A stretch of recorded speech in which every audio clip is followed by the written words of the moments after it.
without looking up from his workbench. Puccinello didn't understand. What do you mean?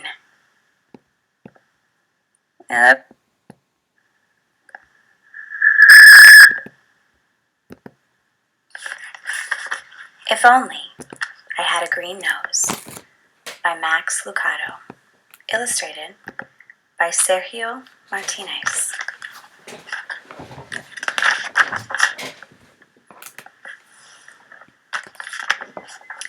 Lucia and Puccinello looked out the window of Eli's workshop. Like other Wemmicks, they were wooden people. But unlike the other Wemmicks, they weren't standing in line in the village below. "Look at them all," Puccinello exclaimed. "I don't understand it," Lucia wondered. "Why would anyone want to paint his nose green?" "Because everyone else is," Eli responded, without looking up from his workbench. Puccinello didn't understand. "What do you mean?" Everyone wants to look like everyone else. Sometimes it's square hats. Sometimes it's tall shoes. Why, last year the big thing was yellow ears. Now it's green noses. Everyone wants a green nose. "Does a green nose make them smarter?" Puccinello asked. "No." "Does a green nose make them stronger?" "No." "Does it make them faster?" "No." "Then what does a green nose make them?" Eli looked up and smiled, greener. But his smile left as he looked out the window at the long line of Wemmicks. "They think they'll be happier if they look like everyone else. But I made them different on purpose. Freckles, long noses, bright eyes, dark eyes, those were my ideas. Now they all want to look the same." "Not me," said Lucia. "I'm happy just the way you made me." "Me too," agreed Puccinello. "I don't need a green nose to feel special." Then he paused and looked at the village. "But I would like to see how a green nose looks up close. Want to go?"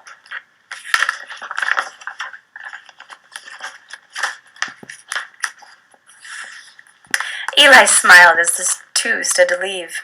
"Just remember, I made you different on purpose," he told them. From the street level, the line looked even longer and the noses even greener. Lucia and Puccinello worked their way to the front of the crowd and watched as one Wemmick after another stepped into the nose-coloring store and came out painted. "It's the latest thing," barked a Wemmick on the sidewalk.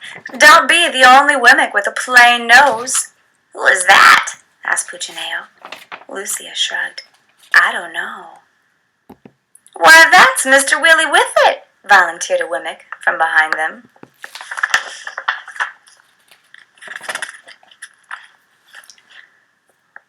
"Does he run the nose painting store?" asked Puccinello. "More than that," the Wemmick explained. "Painted noses were his idea. So were the square hats and the tall shoes and the yellow ears. New things are his thing. He decides what is with it. Isn't he the best?" Lucia and Puccinello took a good look at this tall Wemmick with a deep voice, big smile, tall hat, and green bow tie that matched his oh-so-great green nose. Both were thinking the same question. Lucia asked it. Who made him the new thing picker?" The Wemmick looked puzzled, like he'd never been asked that question. "Well, I don't know. He always has." Then his eyes brightened. "Wait, look. Here comes a new nose!" "Ooh," said the Wemmicks. "Ah," admired some of the others. The just-painted Wemmick didn't stop to speak. He just kept his nose in the air and walked past. All the green-nosed Wemmicks did this. After all, how could your nose be seen if it wasn't in the air? Walking around high-nosed, however, was risky. Wemmicks walked into walls, doors, even each other. Lucia and Puccinello had to be very careful. One Wemmick took up the whole street. Step back," he announced. It was the mayor. "Make way, every Wemmick. My wife is coming in for a touch-up." With one hand, he waved back the citizens. With the other, he guided her through the crowd.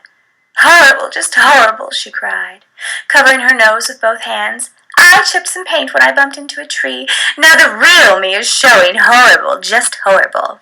As the crowd passed, Lucia shook her head. "Such a fuss over a green nose." "Yeah," agreed Puccinello. "You'll never catch me in the nose-coloring store." "Ah, Punch," I was hoping you'd go.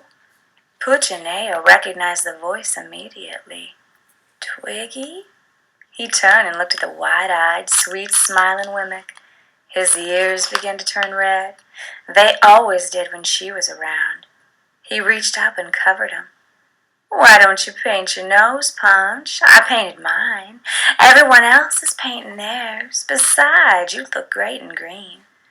Twiggy reached up and touched the tip of his nose. Yours is so cute. With that, she turned and walked away. Bye-bye, she waved. Puccinello moved one hand from his ear to his nose. He turned and looked at his reflection in his store window. Lucy had to grab his hand to get his attention. Come on, Puccinello, let's go. As he walked past the store, he noticed Willie Whiffet examining his nose in a handheld mirror. Later at home, he did the same. I never noticed before, but my nose sure looks pale, he said. The next morning, Puccinello walked down the street with his friends Splint and Woody. Are you really thinking about it? Woody asked. Sorta, Puccinello answered. They say the paint stings your nose, Woody volunteered. And it stinks, Splint added. The brush could get in your eyes, Woody continued. And it only comes off with sandpaper. Squint nodded. Shh, Puccinello put a finger to his lips and pointed at a large crowd of green-nosed Wemmicks standing into the square. Something's going on.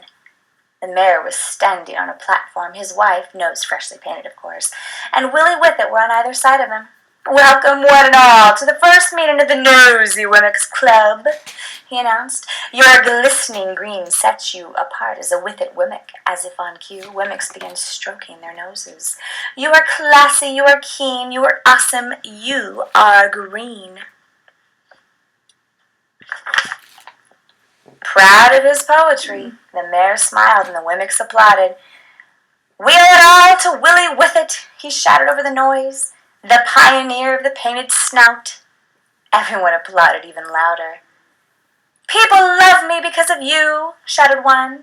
I have more friends, cried another. With a green nose, I am a better Wemmick, exclaimed a third.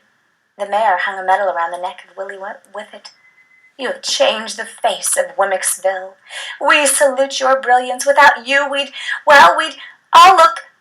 The mayor paused, looking for the right word. Then he saw Puccinello and his friend. Pointing in their direction, he declared with a scornful laugh, Them!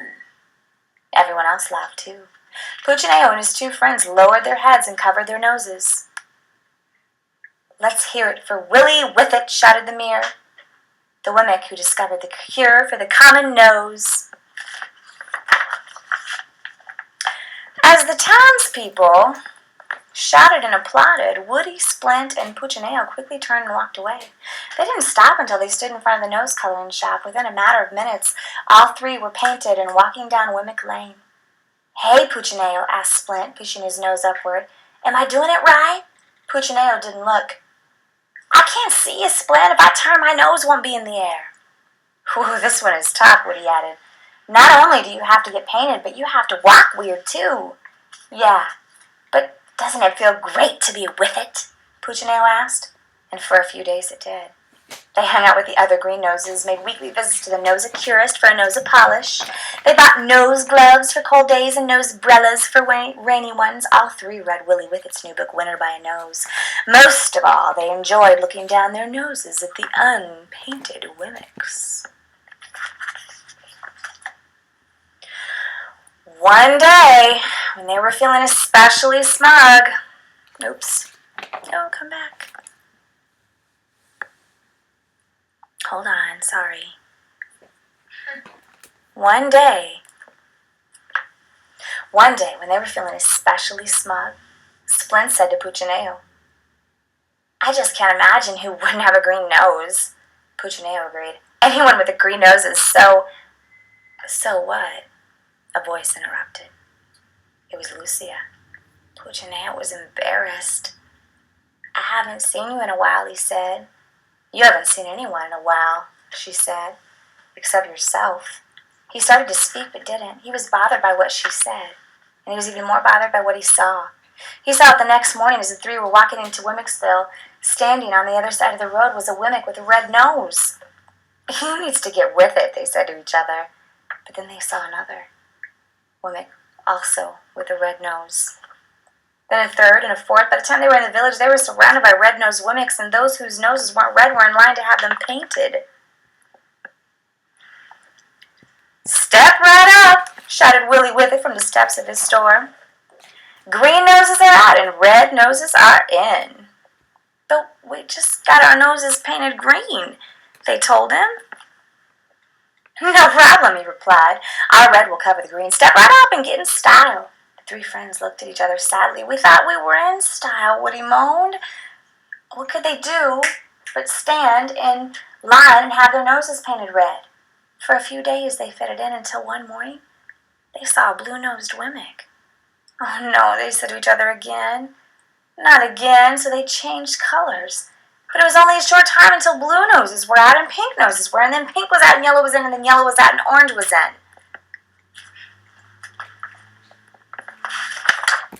Soon, Puccinello and his buddies had so many layers of paint on their noses that they couldn't remember what they really looked like.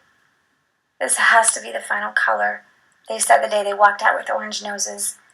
But once again they were wrong. "I'm so tired of this," Woody moaned when he saw a purple-painted Wemmick. "I wish my nose was common again." The three sat on a rock and hung their heads. "Me too," agreed Puccinello. "I should have listened to Eli." "You think he'd help us?" "Why don't you ask him?" All three turned at the sound of the familiar voice. "Lucia," they said. "He asks about you every day," she told them. "Is he mad?" Puccinello wondered. "Sad, but not mad." Puccinello looked up at Eli's house on the hill. He told you to come," Lucia spoke again. "Can I take my friends?" "Of course." "Would you guys go with me?" "Certainly." And so the four began a long walk up the hill to Eli's house. When they reached the top of the hill, Eli stepped out of the workshop and began walking toward them. He met them in the yard. One by one, he examined their noses. "Been trying to fit in, eh?" Puccinello nodded. "Did you succeed?" "Not really. Every time we got close, somebody changed the rules." "That's the way it is." "And my neck hurt from sticking my nose up in the air," Woody added. "You weren't built to walk that way. I created you with a different purpose." We just want to be ourselves again," Splint said. "I'm glad to hear that." "Can we?" they asked. Oh, goodness. Let's see. This is the only problem with this. Hold on.